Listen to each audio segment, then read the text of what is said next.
Good afternoon. This is Carrie Getz with Strategicom, and we are continuing our podcast series on trades in the data center with women and techs and vets and everybody else that can be in here. Today we've got Scott Mooers. We're continuing our conversation with some of the good folks from Salute Mission Critical. And Scott, first off, thank you for your service. Scott works with Salute in kind of a project management sort of function, but we're going to let Scott talk about a little bit about what he does, and then we'll continue from there. So, Scott, if you would, introduce yourself. Hey, all. Yes, my name is Scott Mooers. I am a area manager for Salute Mission Critical, and I have the wonderful job of overseeing lots of different projects that are either short-term or some that are more long-term for our company throughout the different parts of the United States, but mostly on the Eastern and Midwestern region. Some of those include things from travel teams that go to different data centers and do cleanup. So your annual cleans under the subfloor, cleaning racks, doing things of that nature. We have people that are doing physical security for the data centers. We have people that are working as facility techs with some emphasis in some of the HVAC equipment. And we also do things from sysadmin and remote hand support. So when people are needing something resolved in the middle of the night, we have people that can come in and help out with that. And it's my job to oversee that. And then you sleep, right? At some Maybe. point. Maybe. So tell us about how you got involved with Salute and what your journey was to get where you are. Yeah, for sure. It all started with the military, but before that, I guess my father was a software engineer, so I kind of was just born into IT, and it was destined whether I wanted to or not. I actually started at college as a forestry major to try to avoid it, but it didn't last very long. And what branch of the service were you in? I ended up joining the Air Force, and actually I'm still in the Air National Guard today. They still got their hooks in me a little bit, but I'm happy they do. I did 12 years active, first stationed in Florida, where I live now. I met my wife, and when I got out of active and I got to choose where we live, she brought us back. Very good. I did 4 years in Mississippi as an instructor, teaching computer system administrator to all the new recruits coming in. And then taught the Security Plus certification for a year as well. Then went off to Nebraska, and they really introduced me to my first real data center, because at the Weather Wing, they have a data center for the weather modeling supercomputer. So kind of got thrown into a role where I was overseeing the facilities for the data center while also looking over the system administrator. So it kind of took me in two different directions, and I got to learn quite a lot when we started getting a lot of projects. And my boss really opened up my eyes to what project management and a data center could be. And when Salute came and knocked when I was separating and said, this is what we want to use you for, I was like, oh, this is perfect, because I don't want to be a sysadmin. I hate sitting in a cubicle where people IM me instead of talking to me. So it was a natural fit. Oh, there you go. Well, I mean, you bring up a really good point. I mean, that is one of the best things I think about this industry, is that once you start, you get exposed to a lot of things. And if you don't just love what you're doing, there's something adjacent that might just be your jam, and it's easy to find that way. Yeah, for sure. Like I said, I thought for sure I was going to be a system administrator in a program like my father. But ultimately, when I started going through college, I ended up in a database class. And I thought, for goodness sake, if I can just make it through it, I'll never take another one again. But lo and behold, the next semester, that was the only class I could take. And all of a sudden, I had a bachelor's degree in database management. And then I focused my master's degree in IT management with database as the background. And, data is where data centers is where data lives. So it was kind of a easy step forward. So did you get your degree first, or did you start with Salute and then work on your degree, or did you get your degree in the military? Oh, I got it in the military because a young 18-year-old me was having too good of a time at Arizona State, and I ran out of money after 4 years, and I was still a sophomore. So I realized that the military would help me get there with the structure, and then if I didn't pass the class, I would be paying for it out of my paycheck again. So I committed and I got through my bachelor's in my first enlistment, and then decided to re-enlist and finished my master's in my second. Oh, very good. Very good. So, yeah, there's lots of ways to get a degree for sure without ending up with a ridiculous amount of student debt. Mm-hmm. Although, I don't know that the military is necessarily for everybody, but it certainly is a perk there. Yeah, it definitely switched my attention to detail. But I would say that had I been able to do it as a young 18-year-old to 21-year-old, it would have been a lot easier than doing a full-time job, a brand new dad, and family. That was that was a lot to do with a full-time school schedule as well. Probably great practice for mission critical, though. For sure. Considering not everything happens from 8 to 5. Yeah, I was definitely up at all sorts of different hours, and thank goodness my wife was patient. Yeah, that's family support's a big thing for sure.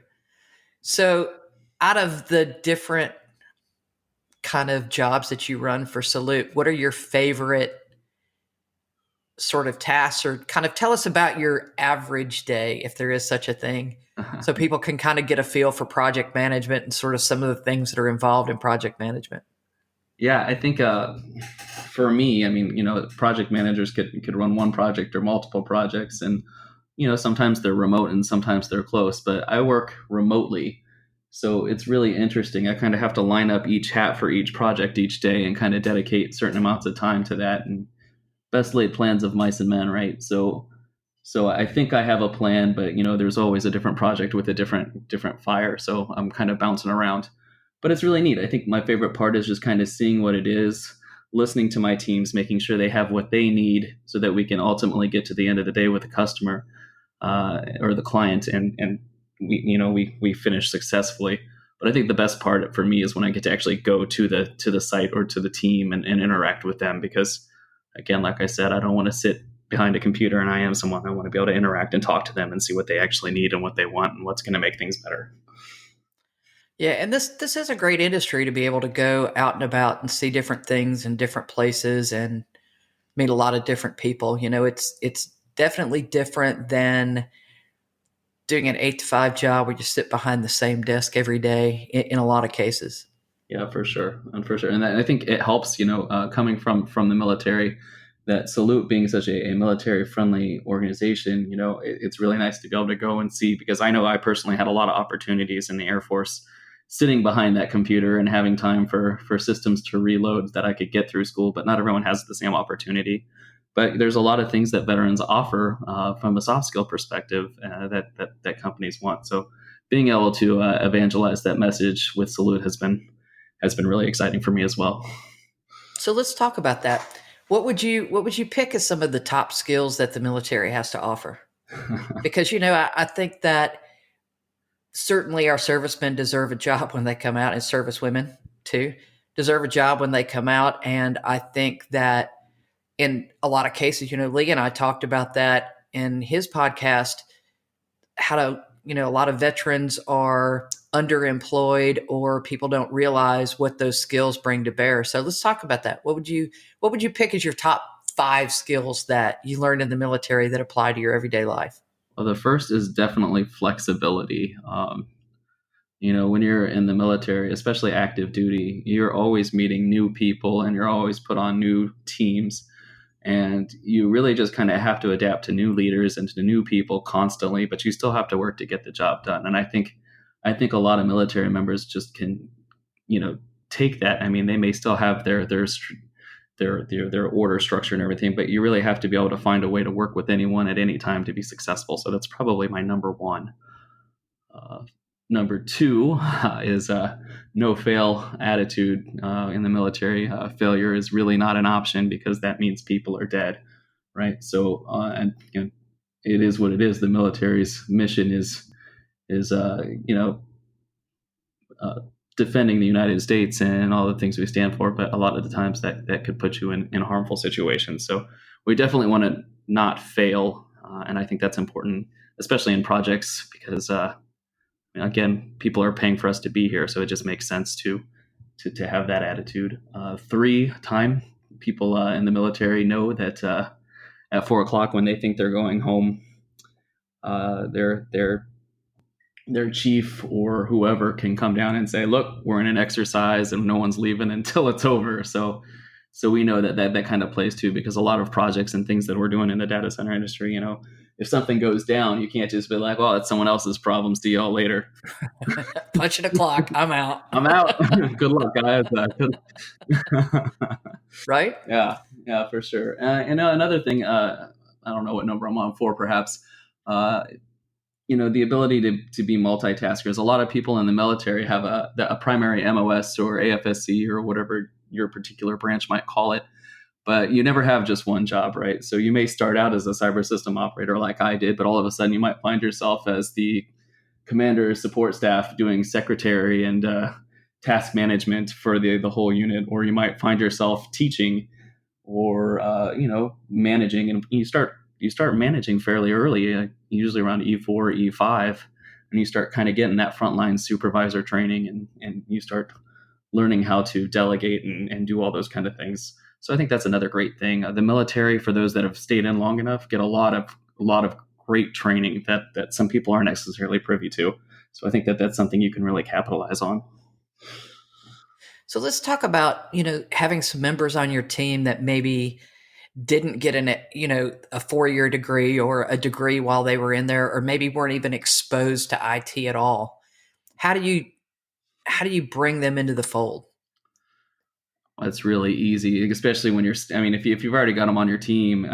The first thing we like to do is like take them on a tour. If you can be so fortunate enough to work some of the bigger industries, you can talk to them like, well, this company is responsible for this, something you use each and every day. And then you kind of show them the process and the flow and all the systems and why they're there in place.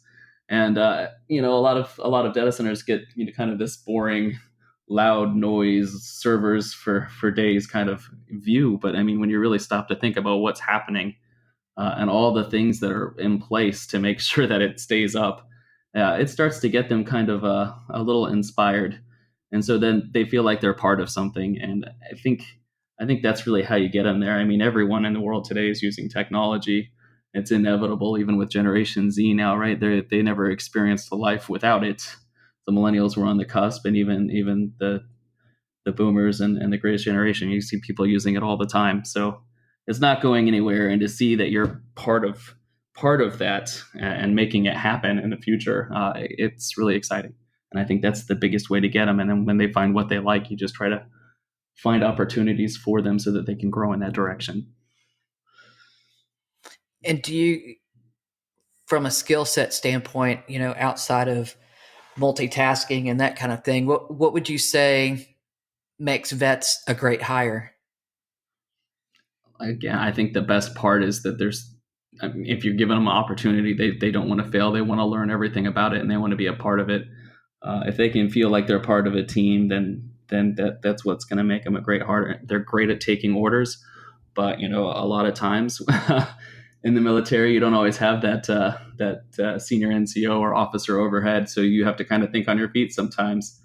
And so, although we get a reputation of being frozen, I don't think that's the case. So I think it's really important that again, those soft skills, being able to think on your feet, being able to follow simple directions, if that's what it comes down to, reading a mop or SOP, and reporting back.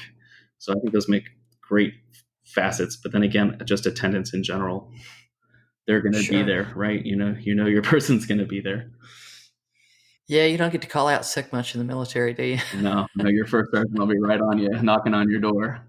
Believe me, I remember in tech school, I I slept in one morning, my alarm didn't go off, and I was awoken very quickly and very loudly, Oh, and nice. hauled off to school. Yeah, that happened once, right? Yeah, that was the one and only, for sure. You Can don't make that imagine. mistake twice. Yeah. So if you have people, that are on, let's say that they're working on the cleaning portion of the team and they decide that they want to trans, move over to a different section or to do something different. Let's talk a little bit about, the type of training that Salute provides. Obviously, some of that's on the job training and Yeah. some of it is certifications and some of the others. And Lee touched on that a little bit, but what do you do as a manager to sort of facilitate that? Because obviously it's kind of hard to do that after hours if you don't really get after hours, and it's hard to do that. How do you handle that cross training between your teams? I guess is probably a better way to ask that question. So yeah, I mean, I think that's fair. And if I have a team already established, uh, I mean, they already know what they're doing. So to if I know someone's interested, we have opportunities to bring them on a part term so that they can learn, they can be part of the team uh, in a way that helps. Because you've already got the people there doing the job, and now they're getting exposed to it. A lot of my cleaners go on to be project managers for the different travel teams, and that's kind of exciting to them. So it's really just a lot of having time with my project managers where we have our weekly meetings, and we go over different kind of things about project management, and we listen to different podcasts and go through different skill sets and things together, but really letting them pass down. And that's really what the military is really great about, is training your replacement. So I kind of use that as kind of my mentality. So when I try to cross train someone, I bring them over, but I let the people that are already there help them learn, and then hopefully we can find them a home, or maybe that will be their home as a part of that team. Yeah, that's kind of a different thought process, I think, than in the private sector. People get a little nervous when they start training their replacement, because there are those in the industry that feel like job security means nobody else can know what you do. Right. Even in the military, you experience some of that. We work with a lot of civilians sometimes, especially in the communications, right? Because you don't always need your soldiers or your airmen running base comm. So there, you have that interaction. But in the military, it's different. You know that you're going to be leaving within a few years, and if you want to keep the knowledge set there, you have people that do know it, but you have to be ready and willing to share, because you're never going to stay an E4. You're going to become an E5, and your responsibilities are going to change. So you want to make sure you have people on your team that know what you're doing, so that when you step up, they can step up as well. Yeah, that's really a great quality. You see all these management things, surround yourself by good people and let them surprise you, which has kind of always been my management style, because I think, if you support people and give them what they need to succeed, they will surprise you on a daily basis. But, I think sometimes we get so busy in our job that we kind of forget that we might not be doing that same job tomorrow. And I think that's something else that speaks well for the military training, just being able to have that successorship mentality. Yeah, no, it's really a good thing. And I mean, it helps people. I had a commander that told me, even the lowest airman, Air Force. So the slick sleeve guy there is always leading someone, even if it's just themselves. So always be prepared to lead, and lead from the front, even if it's just leading yourself, because one day you're going to have to be ready to lead others. That's pretty great advice, actually. Kind of hard to pass it on if you can't do it yourself, right? That's right. So, so you said you were a new dad. You have a boy or a girl? Oh, I'm not a new dad. Well, I mean, an 8-year-old. I have an 8-year-old daughter, and she definitely keeps me on my toes. And again, like I So, have to. Go ahead. are you gonna introduce her to IT? Oh, she's already been there. Another great part of the military is it's a very big family culture. So there were times when my wife was at work and my daughter would have to be home for different school days or whatever where they have it off, and she would come in while I was an instructor at Keesler, and she would be in the classroom with me. And so she learned how to set up computers when I was setting up new classrooms, and she was always playing and learning. And again, grandfather was a software engineer. My mother-in-law has spent time in IT project management, so she's also going to be doomed to this world, I think, unless she chooses to do something else. But even her mother was studying engineering, so she's she's in for it. She got it all fronts, right? Yeah. She doesn't know it yet, like I didn't when I was younger, thinking I was going to study forestry instead of IT. Yeah. Well, I absolutely have enjoyed talking to you. I really appreciate your time and your service for Thank you sure. so much. So, for people that want, some parting words from you, or people that are thinking about getting in the industry, what advice would you give to the next generation? Uh, I would definitely say that this industry is going nowhere anytime soon. So find something that interests you, and it doesn't have to be programming. It can be project management. It can be working in construction, building them.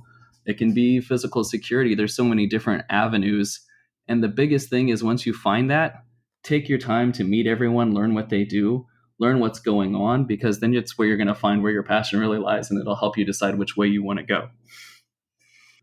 Yeah, I think that's a really good point. Curriculum will only get you so far, right? Yeah, in some way you got to get networking, and you got to figure out what path you want to take. And a lot of times it's from learning from other people and seeing what they're doing, and hopefully you'll find that you enjoy that. Yeah, there's about 7 million jobs in this industry, I think, that you could pick. If you start from. Matter of fact, I was talking to somebody the other day that is now working at Facebook and said, "You forgot Yeah, cooks." I thought, uh, well, it's kind of random, but actually, yeah, that's not wrong. there's a. That's right. There's a lot of things you could do Yeah, for just like sure. the military. I mean, everyone thinks you're either flying or on the infantry, but there's a lot of logistics and support and everything else. And I think the data center industry is the same way. I mean, these places are so big; they're almost like little cities in their own right. So it takes all kinds. Absolutely. Absolutely. Well, Scott, thank you again. And everybody that's listening, this is the second one from Salute. We have a few more so you can hear from some of their other amazing talent and listen to what these amazing service members bring to the data center industry, and hopefully will help take care of some of these skill shortage. And if you are a young person listening in, feel free to bounce around in these podcasts. Everybody, even if you talk to two project managers, they're going to have a different perspective.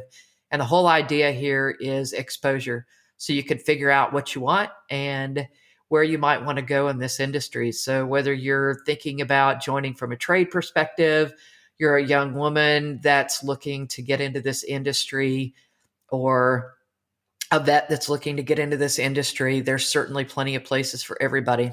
So thanks again, Scott. And we look forward to talking to everybody on the next podcast. Thank you so much.